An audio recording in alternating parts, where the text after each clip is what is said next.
cet été, les premières photos qu'on voit des soldats, ils ont ouvert comme ça leur veste, ils ont enlevé les boutons, ils ont remonté les manches, tellement il fait chaud. Quand la guerre, elle se déclare, les Allemands, ils vont arriver par l'est de la France, l'Alsace et la Lorraine, ils vont arriver aussi par la Belgique, à travers les trous du mur. Ça sera un peu les rayons d'espoir. Parce que c'est l'espoir que ça s'arrête. Lui, il n'a pas été retenu. Il commence à faire noir et ça fait comme ça. Ça tourne comme ça, ça éclaire comme ça. Toutes les tombes, tout doucement. Hein. Ça tourne comme ça, tout doucement. Ça éclaire toutes les tombes. C'est un symbole. C'est pour montrer qu'on ne laisse pas les soldats dans le noir, qu'on les oublie pas, qu'on veille sur eux. Et donc ils ont vu ça. Ils ont été voir ça. Un bunker? Non, vas-y. Une tranchée. Une tranchée. Regarde, il a dit on fait comme une tranchée qui descend. Alors on lui dit mais pourquoi vous la faites qui descend? Ben, là c'est pour les adultes. Il dit ben, parce que je veux montrer que là on s'enfonce dans la guerre. Vous faites un passage en bois. Nous on croyait que c'était du bois. Ce qui m'était regardé, on dirait du bois.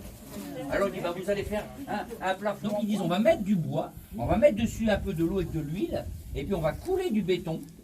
Et quand on enlèvera le bois, on va voir la trace du bois dans le béton. D'accord? Ils ont voulu rappeler les abris souterrains. Puis il a dit on va mettre une plaque là en dessous, aussi grand.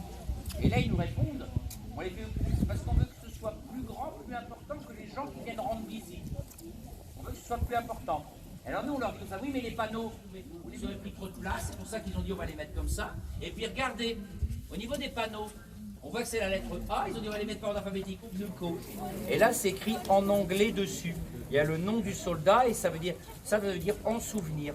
Ça c'est des visiteurs anglais qui sont venus mettre une petite croix avec un coquelicot en souvenir de leur ancêtre qui est mort par ici. Ça les coquelicots, la fleur rouge, il y en a toujours plusieurs. Lui dans son poème, il a imaginé que les coquelicots c'était le sang des soldats.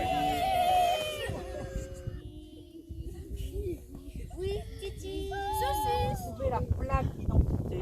Donc on ne sait pas comment ils s'appellent. Donc c'est des soldats inconnus. Et bien des ossuaires comme ça, il y en a 7 sur le site qui font qu'il y a 20 000 corps de soldats non identifiés dans les ossuaires.